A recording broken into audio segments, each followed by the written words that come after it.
Contrary to Ojukwu's advice that Ogundipe should insist on succeeding Ironsi, most of the senior military officers, including Admiral Way, found that unless the popular choice, it was a coup now, unless the popular choice of the soldiers assumed command, there would be no peace. They told Ojukwu so. Once Gowon accepted to assume leadership in those dark days, he quickly contacted the regional governors. Lieutenant Colonel Ejo of the Midwest and Lieutenant Colonel Asan Katsina of the North. Both urged him to get things under control and stop the unfortunate killing of civilians. He did not contact Ojukwu. This had been done by Ogundipe and Way. As Gowon himself recalled, and this is from Gowon, quote, "One must be fair to Ojukwu. He was not prepared to accept my leadership even at that stage." The Assistant Inspector General of Police, Haman Mejuguri, and the Deputy Inspector General of Police, Alhaji Kam Salem, were informed and approved of his assumption of power.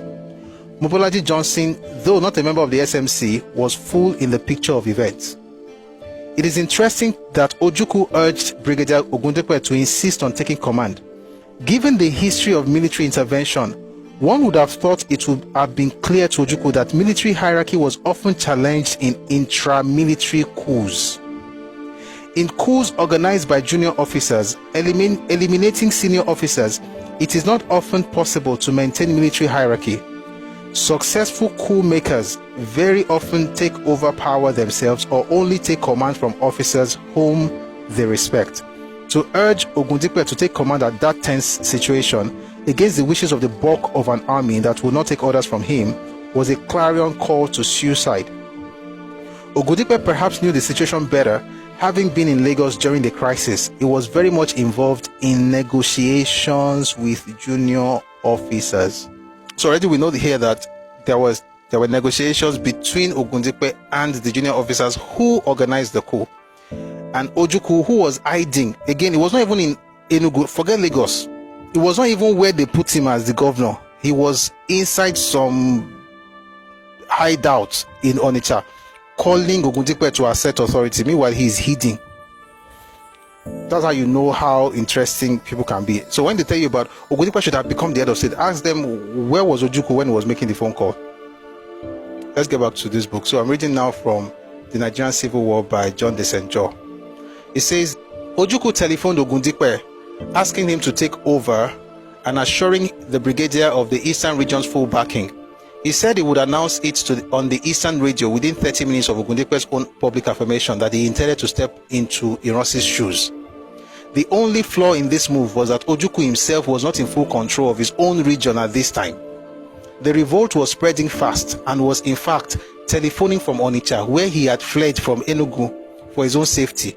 The Midwest governor also promised Ogundipe support, but the North adopted a cautious wait-and-see attitude.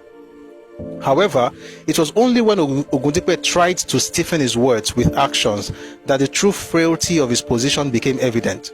Scraping together some loyal troops from the army headquarters, he sent them out to Ikeja in a column under the command of an Igbo captain.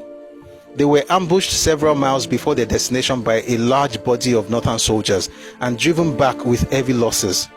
Two Europeans driving along the road were killed in the crossfire, the first non-Nigerian casualties of the crisis. Ogundipe, still struggling against the odds, dispatched another column, but most of these men from the Federal Guard and under a northern major sympathized with the mutineers and simply drove around Lagos in an elaborate circle.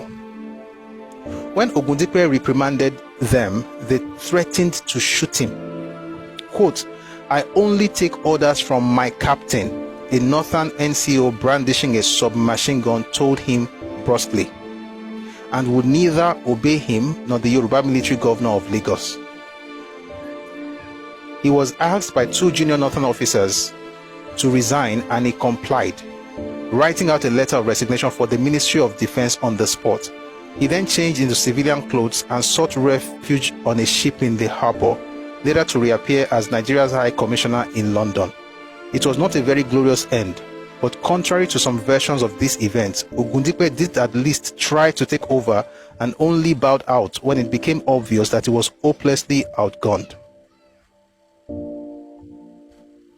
So all the thing about Ogundipe, that's the story of what happened to Ogundipe.